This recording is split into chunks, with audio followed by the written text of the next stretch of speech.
Well, it's been a couple of years since we had a Volvo. I see they're going to send us an XC90 SUV. The base price on that starts around $56,000, but this is a Recharge all-wheel drive Ultimate, the top of the line, which means it's going to cost a lot more. So let's take a peek at the price, starting at $79,400. Look at all the goodies you're getting for that nice fee. But wait, there's more. $3,200 for premium sound, the four-corner air suspension, destination charge, $85,495 smackers. Well, let's see where it's made. Ooh, Sweden. Swedish parts. Japanese transmission, nothing wrong with that. The safety score for those who like crashing their vehicle instead of driving. So here it is in person. A very sharp looking vehicle, I think. In fact, if I remember, I think this first came out, what, 2015? So on paper it might be dated, but as far as it looks, it certainly isn't. You don't see too many of these on the road anyway. Here's the rear view. All the way from South Carolina, just for us. One of the first things we do when we get a vehicle is check and see what the brand of tires are, because manufacturers are putting a lot of junkers on to save money. But these are Pirelli's, top of the line, 21 inches. Nice wheels. The second thing we do is check and see if there's a spare tire on a hybrid. Not likely, and nope. Just a charging cable. I do have a spare tire kit from myself in this big box, so we're slightly covered. By the way, this does have third row seats, but I folded them to make room for gear. They're for children only, not full-size adults. We'll get to the cabin a little bit later. And this button here raises and lowers the suspension for loading or unloading. And we always take a vehicle out in the dark and test the headlights and do a night drive. And look at all the bulbs in here. I'm counting 2, 4, 6, 8, 10 on the bottom, 12, 13, 14. I'm counting 16 outlets, I think. This should be interesting. If you didn't see our night drive video, we did on this already. You can see it on part 3 of this video. It's going to be interesting to see how these perform. There are 3 engines available in the XC90. Starting with a 2.0 4-cylinder, 247 horsepower, EPA 22 miles per gallon in the city, 20 on the highway. Second step up is a 295 horsepower version, doing 20 mpg in the city and 26 on the highway, which seems to be the most popular one. Then you have what we see here, a gasoline turbo engine, providing some of the power. Electric motor in the rear, powering the rear wheels at 143 horsepower for a total of 455 horses. Supposedly a 0-60 time of at least 5 seconds. Some claim 4.5 on a good day. This is also capable of electric-only commuting. You plug this in and you get around 36 miles of electric-only driving. Then you switch over to the gasoline electric system, rated 27 mpg. That means, in theory, if you did a trip doing 36 miles electric and 27 on gas, you would get 53 miles, 1 gallon of gas, or 53 mpg. We'll be taking this out and see what type of range we get driving on electric battery only. And then we're doing a highway test to see what we can do when this main battery goes dead and we're running on the gas engine and electric hybrid system on the rear only. Let's take a look at the cabin, and these do come with leather interior if you want it, but this isn't leather. Some YouTubers have called this cloth. It's not cloth, it is very fine wool. Yep, wool. Keeps you warm in the winter, and, well, it's better to sit on when the outside temperature is 114 degrees like it's been this week. As far as stainability, I don't know. It appears to have been Scotch guarded somehow, but this thing's been around for a while, and I don't see any stains on it, so it seems to keep clean. Let's look at some other features. By the way, these seats are pretty comfortable. Alright, to turn the car on and off, you flip this little lever on the console. I like the location myself. The only problem is If you like fiddling with a bunch of stuff and keep a bunch of junk in the car, you might hit this by accident. And if you are in an intersection, that could be a bad idea. Keep your hands off this when you're driving. Moving up, we have what I call the crystal glass. This appears to be transparent glass. This is the shifter. It looks nice on the positive side. On the negative side, it gets very, very hot when sitting in the sun. It will fry your hand like a branding iron. So if you live with a climate that's hot, like I said, it's 114 degrees this week, you need to keep it covered up when the vehicle's parked, or you're going to be sorry. Or wear gloves. The glove box has lots of room in there. By the way, to open it, you press this button. It's electric, not manual. Makes me wonder what happens if the batteries go dead and your phone's locked up in here. How do you call for help? If your wallet's locked up in here, how do you pay for help? I don't know if there's a manual way to get in here. If you know, leave a comment in the comment section. As you can see, the info screen is not very big. Here's the menu. Unfortunately, all of the climate control system, well, you have to push that button to adjust the temperature and seats. It'd be a lot easier if there were knobs on the outside, but this is what you get. And here's the camera system showing the vehicle in back of me. A nice Mercedes-Benz EQE AMG, 671 horsepower. We're doing a video on that this week, as well as the Volvo. I'm living high on the hog, the Volvo and the Benz, all at the same time. Hard choice to figure out which one to drive.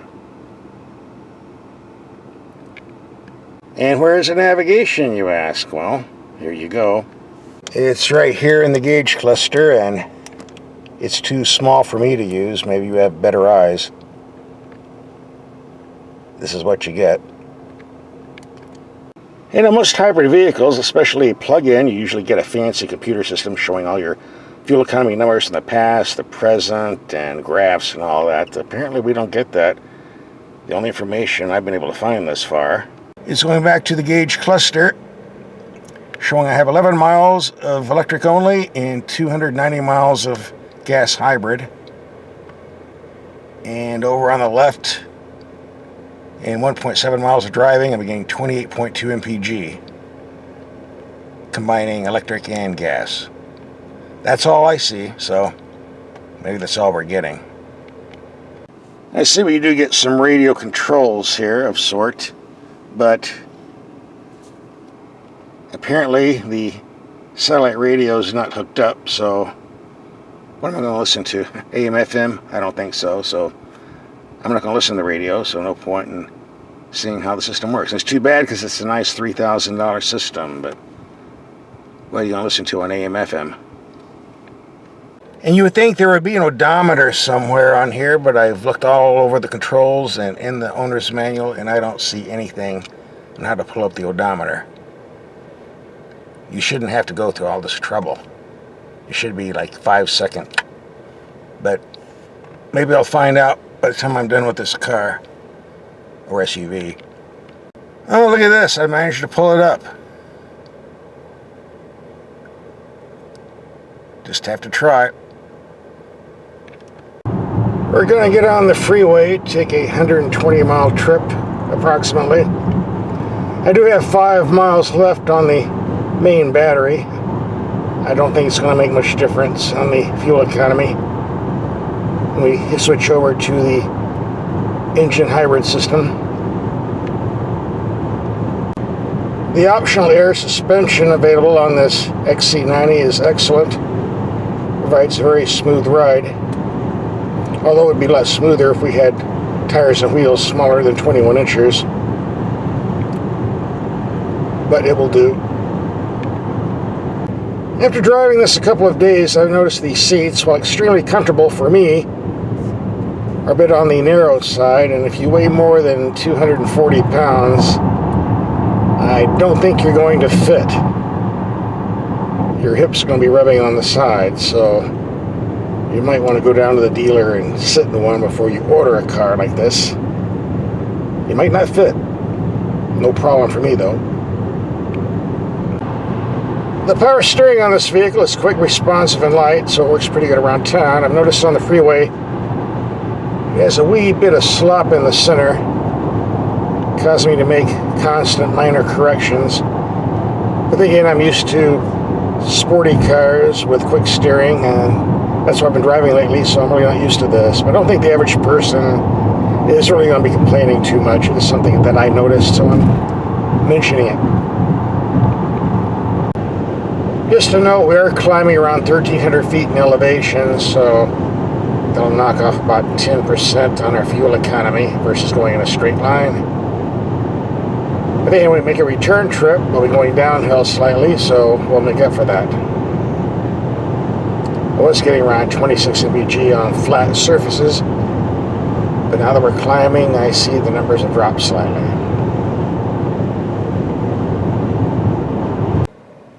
Alright, 116 miles. We were doing 25 mpg on level ground, but once we started climbing elevation, and I did a bunch of passing, we dropped down to this figure, 22.5.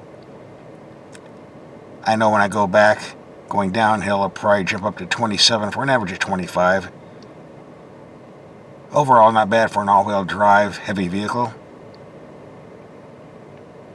So if you want to charge the vehicle for electric-only driving, how does that work? Well, pretty simple.